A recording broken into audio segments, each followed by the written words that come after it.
What's up, everybody? Your boy is back, and just want to give you guys my quick thoughts on the results of the 2020 U.S. presidential election. Now, as it stands, Senator Joe Biden is now going to be our next president of the United States of America. And let me just say, I'm actually shocked. The result of this surprised me. The fact that Joe Biden's going to be our next president, I actually am surprised. I thought that it was a foregone conclusion that Donald Trump was going to get reelected. I actually had this whole little thing prepared just in case it happened, and lo and behold, I'm shocked because I was like, oh man, because me personally, I thought that this whole thing was kind of fixed from the start. I thought this whole thing, with the turn of events and everything that's happened in 2020, I thought that President Trump was going to be a shoo-in to win the 2020 election. Just because of everything that's happened this year, I'm like, oh man, the only thing that really could make this year worse is if you know who gets elected. And as I mentioned before, I don't really identify with one party over the other one because I have some conservative views, I got some liberal views, I've got some Democratic views, I've got some Republican views. It all depends on, and the thing is, don't mistake it for me flip-flopping.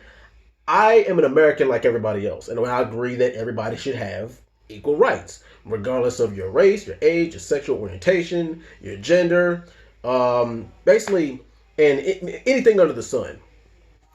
Now, I actually did vote for Biden in this election. I did. But my only concern is this, and the thing, and also this was a concern with Trump getting reelected. I thought he was going to get reelected just because people was like, well, Trump seems like he's the lesser of two evils in this situation, and he can't possibly do any better or any worse than he's been doing. And I think that's the reason why some people voted for him, just so they can get it out of the way. Like, well, he can't get elected again, so he might as well just stomach him for another 4 years. But hell, we don't even know where the hell this country's going to be in the next 4 years from now. But with Biden being our new president, this is the first time in a while this happened where someone didn't have two terms. But if you look at it, Trump has had the lowest approval rating out of any president in recent memory, and everybody is, especially a lot of conservatives, are kind of throwing this under the bus, especially with this is the first time the whole mail-in ballot system has been implemented. Me personally, I didn't like that. I didn't like the fact that there's mail-in ballot. I feel like everybody really should get out and vote if you are a voter. But some people actually didn't vote at all in this election, and I can understand why. Because everybody's like, well, the last two elections have been a complete shit show, so there's no point in voting. But hey, like I said, the thing is, we do have some sort of power. We can influence the electoral vote. At first, Trump actually was winning the popular vote, but that was only the the early voters, whatever. Now, as far as President Joe Biden, as far as what he brings to the table and what he offers this country, the policies he's going to implement and everything. Because everything that Joe Biden has said so far has sounded good on paper. Especially with all the topics he's covered at the forefront, with COVID and our economy and hot button topics like abortion and police brutality. Biden, he's made a lot of promises and he said a lot of things that sound good, but even someone who voted for him, I know that he cannot keep them all. Can he keep them all? To be honest, especially in a short 4-year term, I don't think so. Now, if he does not keep all of his promises, do we hold him accountable? I say yes. If he doesn't hold him accountable, if he doesn't, make good on all his promises, which I don't think he will, do we hold him to that same standard that we held all presidents before him? Do we call him out on his promises that he did not keep? I say yes, we do. Because Americans, we do have a voice. And now is a better time, it's just as good a time as any to use that voice. And a lot of people who are pro-Trump or anti-Biden, and a lot of people, one of the reasons why they voted for Trump, and I'm seeing this a lot from a lot of right-wingers, is the gun control laws. The left and the liberals and the Democrats, they're going to make stricter gun control laws and they're going to take your guns. Okay, one, with all of these recent mass shootings, is stricter gun control laws really that bad? I know I might just be speaking on the, because I understand that a lot of people want, guns and firearms for self-defense. I understand that.